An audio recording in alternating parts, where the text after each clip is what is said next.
Bien, vamos a continuar con el curso de Historia de México. Nos quedamos en Nueva España. Vimos que Nueva España pues, fue el periodo colonial del siglo XVI al siglo XVIII que dominó España y que, bueno, se caracterizaba por que lo gobernaba un virrey, quien era el representante del rey en tierras americanas, que se caracterizó socialmente por la división de la sociedad muy clasificada, y esto eran las castas, los mestizos, castizos, zambaigos, mulatos, chinos, lobos, salta para atrás, en el aire, todos ellos, y que entre más mezclada estuviera su genética, pues menos privilegios tenían. Vimos que se caracterizó por la economía en la explotación minera y en el comercio, tanto así que se genera una ruta con la nao de China para poder exportar y importar productos que intercambiaban pues las partes del mundo, o sea, Asia con Europa y América, y que bueno, al final del periodo virreinal, sobre todo en el siglo XVIII, se hace también un cambio de familia monárquica. Termina de gobernar la familia de los Habsburgo de Austria en España y entra la familia de los Borbón, que bueno, venían de Francia, y con ellos una serie de cambios que se les van a nombrar reformas borbónicas. Las reformas borbónicas fueron entonces la serie de cambios administrativos aplicados por esta familia de los Borbón a partir del siglo XVIII en el Virreinato de Nueva España. Estas reformas buscaban remodelar tanto la situación interna de la península como sus relaciones pues, con todas las colonias. Y bueno, vamos a consultar esta página de SlidShare para que analicemos un poquito más cada uno de los ámbitos de las reformas borbónicas. El principal objetivo de las reformas borbónicas fue centralizar y fiscalizar los impuestos para mejorar la situación del imperio, recaudar más, obtener más ingresos. En segundo lugar, limitar el poder que tenían los virreyes en las colonias, y ahora ese poder lo tendrían los militares y los administradores. Explotar también eficazmente las riquezas de las colonias americanas por medio de la creación de intendencias. Bueno, las intendencias y las nuevas disposiciones, perdón, administrativas iban a estar a cargo de José de Gálvez, que las establece en 1786. Una nueva división del territorio iba a ser pues modificada, así como lo vemos aquí en la imagen, en este mapa, y ahora iban a ser, ya no iban a ser reinos, sino que ahora iban a ser intendencias, a cargo de funcionarios, y bueno, a esos funcionarios se les iba a llamar intendentes. Y esos intendentes le iban a rendir cuentas a el rey. También tenemos en la Real Audiencia, que fue pues el Tribunal de Justicia por excelencia de toda Nueva España, esta institución que se encargaba de llevar los juicios de justicia en toda la colonia, y bueno, que antiguamente estaba integrada por criollos, o sea, estos hijos de españoles nacidos en tierras americanas. Pues bueno, estaba integrada por ellos, y Gálvez integró a más peninsulares, o sea, españoles que habían nacido allá en la península ibérica, o sea, en España. Bueno, aquí Gálvez pensaba que estos serían más leales al rey porque pues eran españoles de sangre y de nacionalidad, y que esta medida pues iba a producir un descontento para los criollos, porque pues les quitaban esos privilegios a ellos, a estos españoles que nacían aquí en tierra americana, y se los daban una vez más, estos privilegios, a los españoles que nacían allá en la península ibérica. Bien, veamos en qué afectó la reforma borbónica a la burocracia. Bueno, antiguamente la corona vendía los cargos públicos a españoles y a criollos. Aquellos que habían comprado ese cargo lo usaban para obtener beneficios económicos, originando abusos y corrupción de muchas autoridades. Algo similar como a la fecha, ¿verdad? Y bueno, con la llegada de José de Gálvez, se puso fin a la venta de cargos públicos y a la corrupta e ineficaz burocracia de los Habsburgo, o sea, la familia que había dejado toda esta corrupción administrativa y que fue sustituida por la gente que estaba bien preparada para su puesto y de preferencia que eran españoles 100%, o sea, nacidos allá en la península. Se iban a corregir todas esas injusticias y corrupciones administrativas. Algo que también cambia con las reformas borbónicas es el establecimiento del ejército. El rey Carlos III, Borbón, ordena la creación de un régimen de dragones, cuerpo de infantería y caballería, para que generaran pues este nuevo ejército también más eficaz y pues más leal al rey. Juan de Villalba y Ángulo fue el organizador de este ejército. En la Nueva España, los criollos, mestizos y las castas solo pudieron acceder a cargos de menor nivel. Sí, pertenecer al ejército, pero menor nivel. Y los indígenas y los negros fueron excluidos. Definitivamente a ellos se les dijo que no. Esto también va a afectar porque empieza a generar un rencor por parte de los criollos, o sea, de los españoles nacidos aquí en tierra americana, porque simplemente por haber nacido aquí, aunque sus padres fueran españoles, al nacer aquí les bajaba muchísimo más los privilegios que los peninsulares, que eran también españoles, pero que nacían allá, ¿no?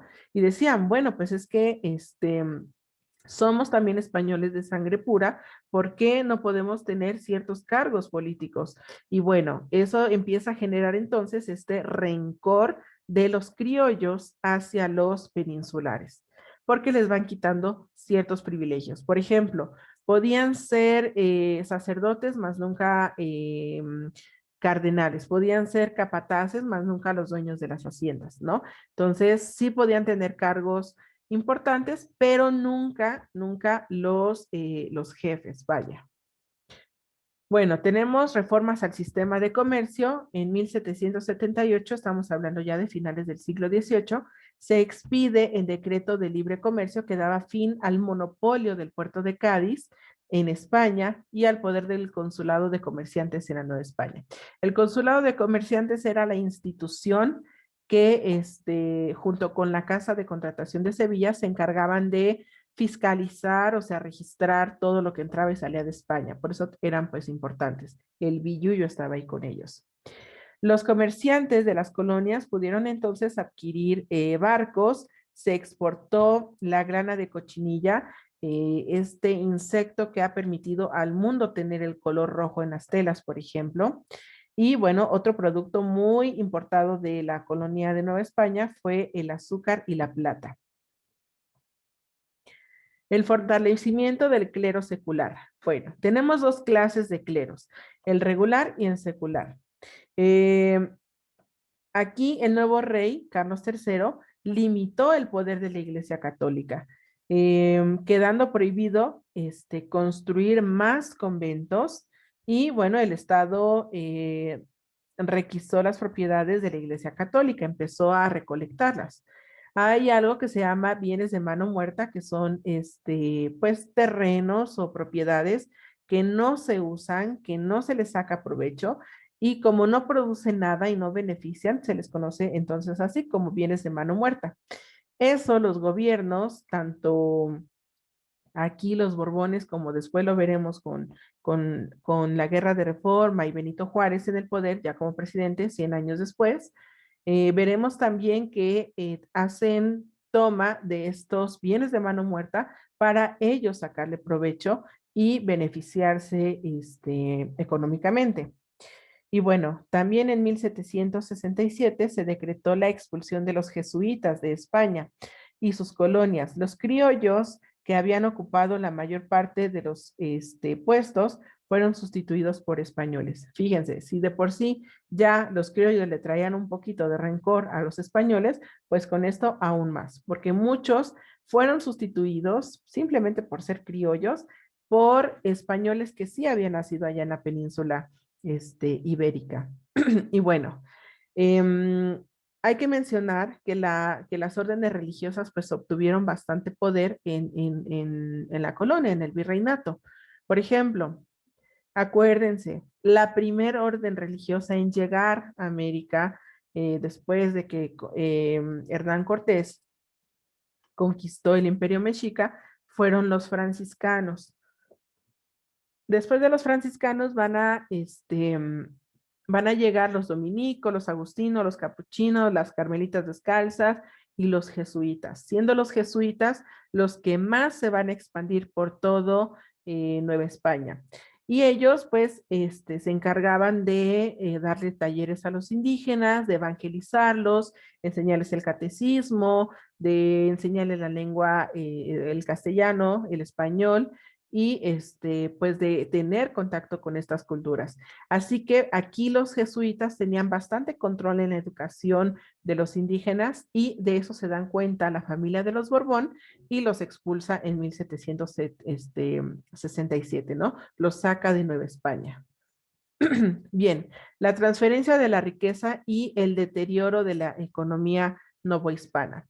Para recaudar mayor riqueza, el gobierno español exprimió literalmente a la Iglesia Católica, a los comerciantes y a los mineros con altos impuestos, pues para que también aportaran cierta cantidad que debían hacia la corona. Aunado a esto, entre 1750 y 1810 hubo malas cosechas en Nueva España. El alto precio del maíz significaba hambre y miseria, porque pues no todos podían acceder a este producto que es tan básico para nosotros los mexicanos y pues para esa sociedad, sobre todo novohispana. El descontento social y el contraste entre ricos y pobres eran muy fuertes. Y pues bueno, sobre todo en la zona del Bajío. El Bajío, que es esta parte de México que comprende actualmente los estados de Michoacán, Guanajuato, parte de Querétaro y algo de la zona de Jalisco, por ejemplo. Bien, estas son las reformas borbónicas, esta serie de cambios administrativos que van a generar la familia de los Borbón una vez que llegan al poder y que van a afectar principalmente a los criollos, estos hijos de españoles que nacían en tierra americana. Ahora vamos a analizar las ideas de la Ilustración, que bueno, la Ilustración fue un movimiento muy popular que surge en Francia en el siglo XVIII y que va a revolucionar el papel, se conoce como el papel de la ciencia, en los derechos, las libertades, la educación y que bueno, vamos a ver ahorita sus características.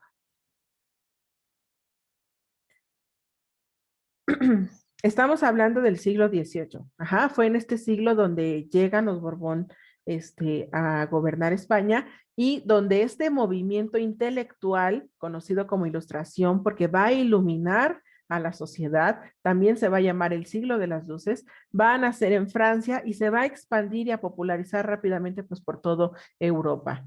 Bueno, desde inicios del siglo XVIII comienzan a circular entonces en Europa un conjunto de nuevas ideas conocidas globalmente como la Ilustración. Esto es producto de pensadores racionalistas ingleses como Adam Smith, pero bueno, también entre los grandes intelectuales de estas ideas tenemos a Jean-Jacques Rousseau, a Voltaire, a Montesquieu, a Diderot y a D'Alembert, ¿no? Que después también vamos a ver qué características tienen cada uno de ellos y qué ideas generaron. Bueno, estos hombres proponían un conjunto de nuevas ideas sobre la base de la razón, la condición común para todos los hombres, planteaban la igualdad de toda la sociedad ante la ley y el respeto del derecho de cada uno a decir por sí mismo sobre su profesión y su vida. Algo que para nosotros ahorita en pleno 2021 pues ya se supone que es un derecho simplemente por tener una educación obligada que nos protege en la Constitución que nos rige actualmente, la de 1917, y que ahora estos términos son tan básicos. Ya simplemente con nacer mexicanos se supone que tenemos derecho a educación, a una casa, a protección, a ser cuidados por la ley. Tenemos una serie de derechos que nos permiten tener una buena calidad de vida. Pues para este momento, en el siglo XVIII, estas ideas pues eran algo que no se conocía, algo impensable, ¿no? Por eso eran ideas atrevidas y que en su momento esas ideas estuvieron prohibidas, pero bueno, se empezaron a popularizar porque la gente empezó a darse cuenta que estaban siendo muy explotadas las personas, que las jornadas de trabajo eran demasiadas, que no tenían calidad de vida y que bueno, también ellos merecían derechos simplemente por ser pobres, ¿no? Por ser pobres, también merecían los mismos derechos que la gente rica. Así que todas estas ideas de Rousseau, de Voltaire, de Montesquieu y de Diderot empiezan a popularizarse en los pensadores liberales del siglo XVIII en Europa y se expanden pues por todos los países. Y una vez llegando a España, pues obviamente tenía que llegar a estas tierras americanas.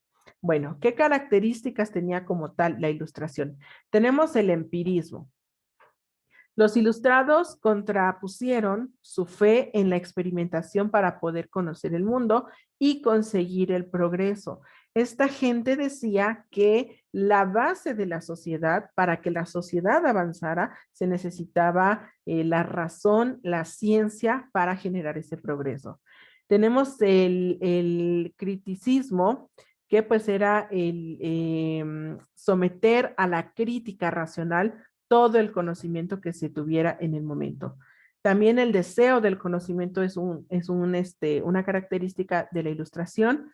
Y bueno, aquí el ilustrado, o sea, la persona que desea tener conocimiento, pues desea por completo conocer todo lo que había, ¿no? Es ser iluminado. De ahí el nombre a que se llame este movimiento la ilustración.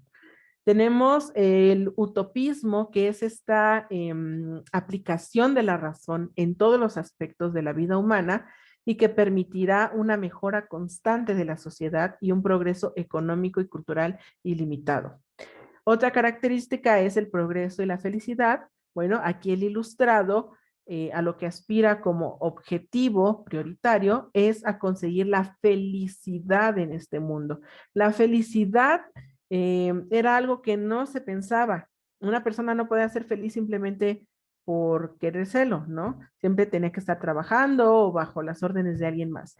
Ser feliz ahora es una decisión, ahora es un derecho y se vale y lo pueden hacer. Bueno, en ese momento la felicidad era algo utópico. Utópico es algo imaginativo, algo que puede no cumplirse. Bueno, tenemos el reformismo. Bueno, los ilustrados aquí proponen modernizar la sociedad mediante lentas reformas, pero que generen cambios. Cambios principalmente administrativos, por ejemplo, de reyes a gobiernos democráticos, ¿no? Que no se herede el poder, sino que la gente decida a qué personaje quieren como gobernador. Y bueno, para más sintético, aquí tenemos este esquema donde, bueno, tenemos a los autores, nuevamente Montesquieu, Voltaire, Rousseau, Diderot, y que las características entonces son el racionalismo, o sea, la confianza en la razón humana, y el antropocentrismo. Antropo hace referencia al humano, entonces centrarse en el ser humano. La naturaleza, que constituye a lo divino como causa de todo. Por ejemplo, aquí empiezan a surgir las ideas de Carlos Darwin, ¿no? Con lo de la evolución del mono, ya no tanto el creer a lo mejor que Dios creó al hombre, sino tener esa oportunidad de esas otras teorías, defenderse y a lo mejor también tomarlas como, ¿cómo se puede decir? Como únicas o como ciertas, más bien, como ciertas. Y bueno, tenemos también la libertad del pensamiento, que era la condición que decían todos estos ilustrados para que hubiera progreso social. Tenemos la actitud crítica hacia el absolutismo, que era la división de poderes. Esta idea la propone Montesquieu y pues la división de poderes está bien justificada porque no puede estar el poder en una sola persona. Y pues bueno, Montesquieu decía que debía de haber un poder ejecutivo, legislativo y judicial, como ahora lo tienen pues la mayoría de los países en el mundo. El laicismo, o sea, la tolerancia religiosa, porque para este momento la religión católica era la que gobernaba prácticamente la mayoría del mundo, es la religión más popular de todo el mundo, y pues bueno, teniendo a la religión católica de tu lado, pues podías hacer cualquier cosa. No había tolerancia para otro tipo de religiones, así que aquí algo que defendían los ilustrados es que cada persona podía decidir qué religión practicar y en qué cosas creer, ¿no? Bueno, otra característica entonces, la fe en el progreso, esa era la concepción optimista del futuro, la confianza en la razón humana, la razón que podía desarrollar la sociedad y finalmente pues la preocupación por la educación. Los ilustrados decían que la educación es la base de la sociedad. Una sociedad educada era una sociedad que no se iba a dejar mandar por la autoridad y que iba a ser capaz de defender sus libertades y sus derechos. Y bueno, el gran tomo que recopila todas estas ideas va a ser conocido como la enciclopedia. Esta enciclopedia que la va a crear Denis Diderot y de Lambert. Estos dos personajes van a recopilar todas las ideas principales de todos estos personajes ilustres en un solo tomo y bueno, esa va a ser la enciclopedia. Ahora que ya conocemos que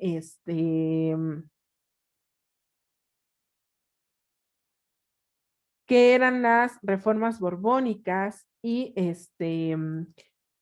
todo esto que proponía la ilustración, pues bueno, llegan estas ideas de la ilustración a tierras americanas y llegan principalmente a los criollos, porque eran las personas que podían leer y entender estas ideas. No toda la población conocía la letra, no sabían leer y escribir, pero los criollos sí. Uno de esos criollos que va a leer todas estas ideas de la ilustración, eso de que la razón es la base de la sociedad, la educación es importante para el progreso, la ciencia, el método científico, los derechos, la división de poderes, la igualdad de las personas ante la ley, ¿no? Sean ricos o pobres.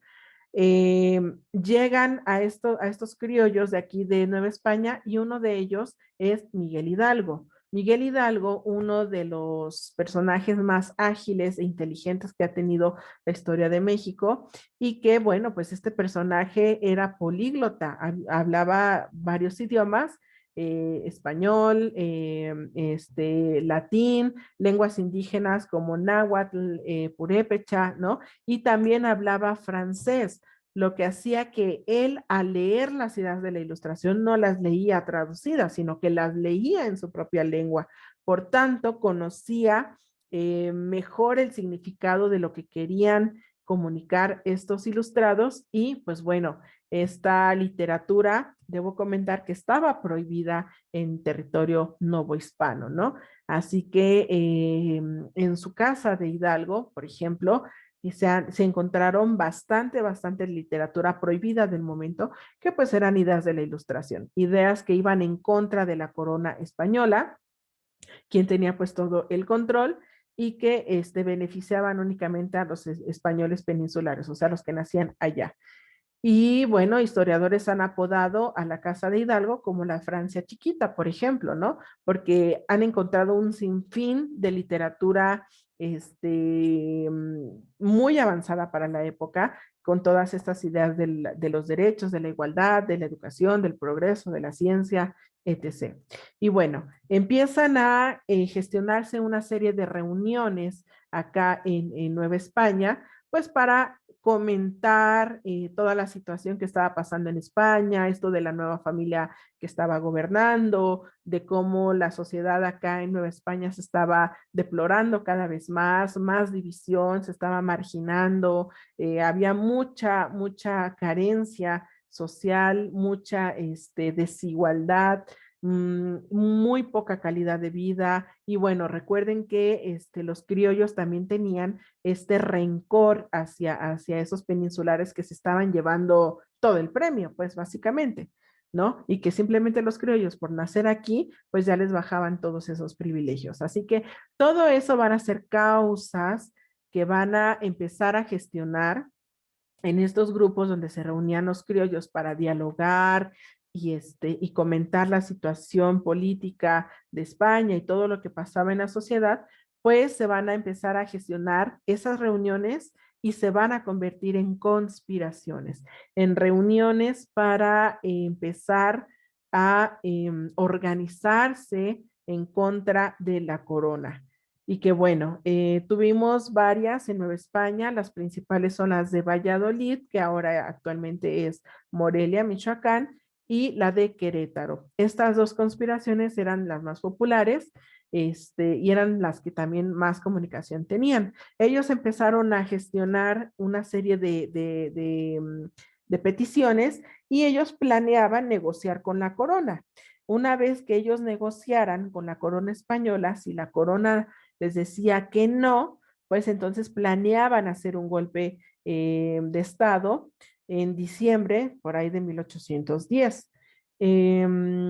Como la corona descubre antes estas conspiraciones, pues se adelanta el movimiento a septiembre. Esa es la razón por la que el grito, el famoso grito de Dolores, llevado a cabo por Miguel Hidalgo, se da una madrugada del 16 de septiembre a las 5 de la mañana, ¿no? Pues porque habían sido descubiertos en la conspiración de Valladolid y uno de los personajes que estaban ahí en esa reunión, pues era Allende. Allende cabalga toda la noche para llegar a Querétaro y avisarle a la conspiración de Querétaro que habían sido descubiertos. Entonces, adiós plan, adiós negociación con la corona y directo al golpe de Estado.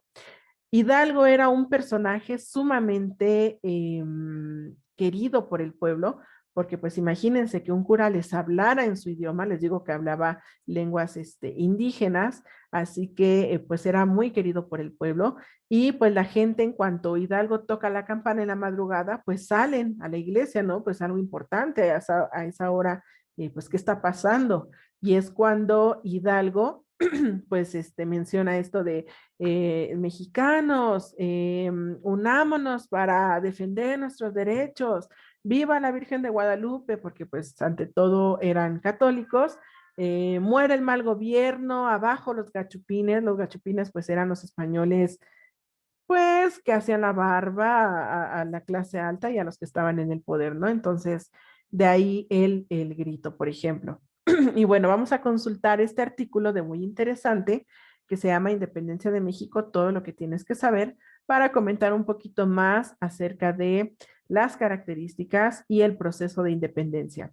Este proceso de independencia inicia simplemente como un golpe de Estado por parte de los criollos, apoyados sí de la población, pero en un inicio no querían independizarse, únicamente querían devolverle el poder a Fernando VII, porque para esto en España se había llevado a cabo una invasión por parte de Napoleón Bonaparte y pues había dejado a su hermano José Bonaparte al cargo del gobierno, ¿no? Napoleón Bonaparte había logrado que el rey de España, Carlos IV, abdicara, o sea, le dejara la corona a su hijo Fernando VII y su hijo Fernando VII le dejara la corona al hermano de Napoleón. Algo que hacía Napoleón en todos en todos lados donde conquistaba, pues dejar a un familiar, a alguien conocido para gobernar. Y bueno, acá tienen entonces en el cargo pues a José Bonaparte. Y entonces en un inicio lo que querían hacer era devolverle el cargo a los españoles, a Fernando VII y a Carlos IV, y entonces negociar para que quitaran esto de las reformas borbónicas, estas leyes que afectaban a los criollos, y pues poco a poco veremos cómo va evolucionando hasta que se hace un movimiento de independencia. Y bueno, Vamos con las causas. Bueno, teníamos entonces aquí en las causas de Nueva España el descontento por parte de los criollos, impulsado por una burguesía emergente que se manifestaba en contra de los favores virreinales hacia los peninsulares, ¿no? Tenemos también los cargos políticos, las concesiones mineras y el reparto de tierras que favorecían eternamente a los españoles y provocaron que entre los criollos surgiera una identidad patriótica, ¿no? Y bueno, vamos a dividir a la independencia de México en 4 etapas, y porque pues fue evolucionando, les digo al inicio, únicamente pues era liderada por criollos y dirigida hacia los españoles para pues esta parte de negociar. Y la primera etapa la vamos a llamar iniciación o insurrección y va a durar de 1810 a 1811. Esta etapa la va a liderar Miguel Hidalgo y inicia pues en septiembre de 1810 con el famoso grito que ya les expliqué. Eh, Ignacio Allende y Juan Aldama también son parte de los líderes de esta primera etapa y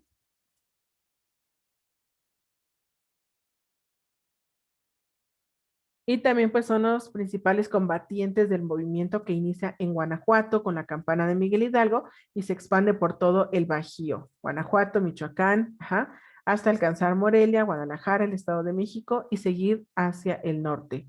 Hidalgo promulga en Guadalajara el 6 de septiembre de 1810 la abolición de la esclavitud y después de distintos triunfos con más de 100,000 efectivos, los líderes independentistas de esta primera etapa son capturados en un viaje de Saltillo a Chihuahua. En manos del ejército realista, Hidalgo, Aldama y Allende son asesinados para intentar detener la insurrección.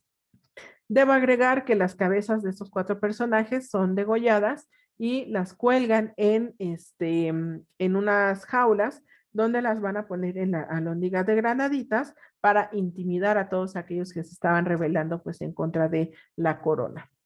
Cuando muere Hidalgo, al ser el líder, le deja una serie de instrucciones, ya se las había dejado anteriormente, a José María Morelos y Pavón, quien sería pues el siguiente líder en lo que se va a llamar la etapa de organización. En la primera etapa tenemos a Hidalgo, sí, y también algo que debo comentar es que los ejércitos pues estaban sumamente desorganizados, no había una estrategia, no había como mucha organización. Y pues bueno, cuando llega Morelos, él dice, ¿saben qué? Para empezar, nos vamos a uniformar, vamos a tener este objetivo, vamos a armarnos como un ejército que somos y empieza a poner orden. Por eso a esta etapa se le va a llamar organización, porque es aquí donde empieza a gestionarse esta, esta etapa que le va a dar significado a toda la independencia. Entonces, después de la muerte de los pioneros de la Guerra de Independencia, el movimiento va a recaer sobre Morelos, quien profundizó las causas de la independencia a través de los sentimientos de la nación. Hago un paréntesis, este documento que va a dar objetivo a este movimiento y que tiene este documento 23 puntos en el cual simplemente el primero dice que México, y ya se empieza a llamar así, México debe de ser un país libre e independiente de España y de cualquier nación, ¿sí? Eso se publica en 1813 y es lo que le da base a todo este movimiento. Tenemos también la Constitución de Apatzingán, diría yo que es como la bisabuelita de nuestra Constitución actual, dando carácter más social a la lucha armada por Hidalgo.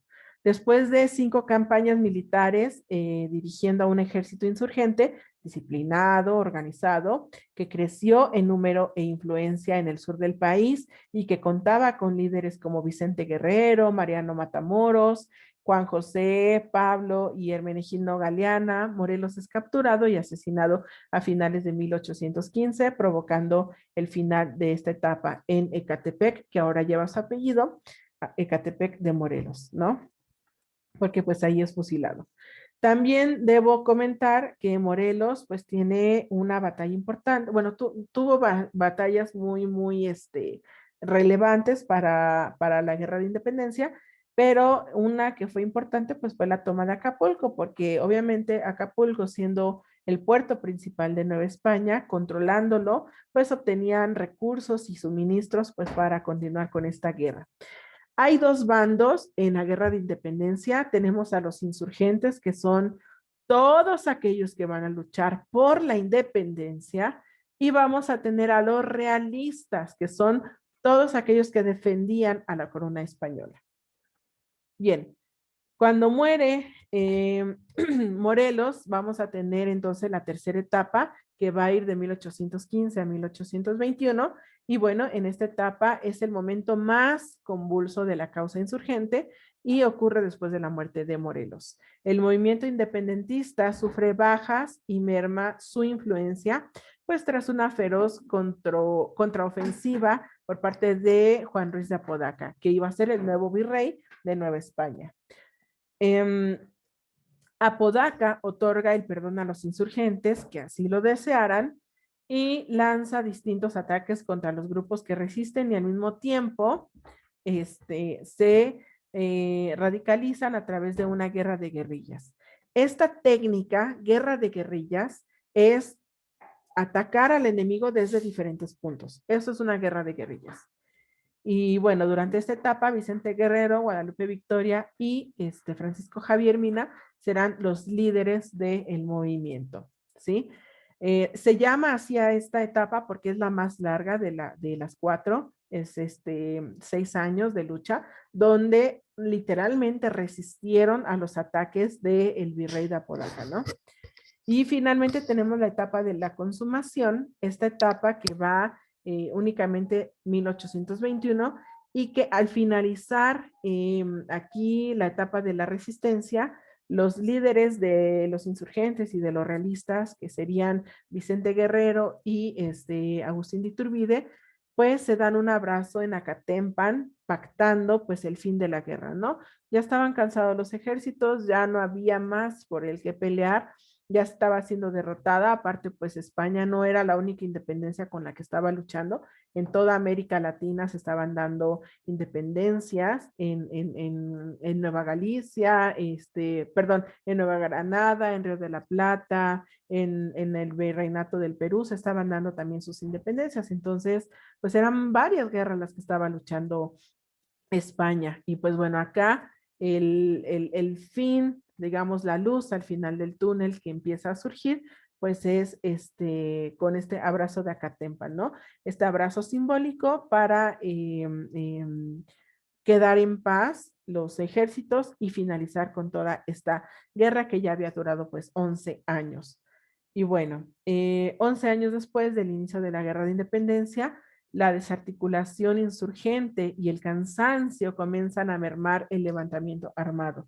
Sin embargo, el restablecimiento de la Constitución de Cádiz en España va en detrimento de la élite peninsular que domina Nueva España y que buscaba aliarse con el incipiente movimiento independentista, porque no querían perder la colonia, no iban a perder tan fácil esta minita de oro que tenían, ¿verdad? Entonces intentaron resistir lo más que pudieron y rescatarla, sin embargo, pues no lo lograron. Agustín de Iturbide, entonces, que era pues el jefe del ejército realista, o sea, los que defendían a la corona, se convierte en el jefe del ejército trigarante tras pactar con Vicente Guerrero y después de firmar el Plan de Iguala en febrero de 1821. En ese momento, el movimiento de independencia se convierte en una negociación que une a los dos ejércitos, insurgentes y realistas, para conformar uno solo y permite decretar la independencia de México firmando y haciéndolo legal en los tratados de Córdoba el 24 de agosto de 1821. ¿Por qué se llama ejército trigarante? Bueno, estos dos ejércitos se van a unificar, van a ser uno solo, y lo que van a proteger como nuevo ejército son tres garantías: unidad, religión e independencia. Esta va a ser el lema para lo nuevo que va a venir para este territorio, y el ejército trigarante pues va a ser el defensor de esas tres garantías, ¿no? De ahí el nombre trigarante por las tres garantías. Sí, sin duda, el movimiento de independencia pues fue una lucha de 11 años que trajo bastantes buenos resultados en un inicio, que sí dejó mucha crisis y ya lo veremos en el siguiente video con el México independiente, y que finalmente después de 11 años pues logra separarse Nueva España de esos 300 años de explotación por parte de la corona española, ¿no? Y que bueno, se firma el Acta de Independencia un 27 de septiembre de 1821, donde se finaliza esta explotación, este dominio por parte de España en Nueva España, y va a nacer México. Bueno, nos vemos en el siguiente video para comentar México independiente.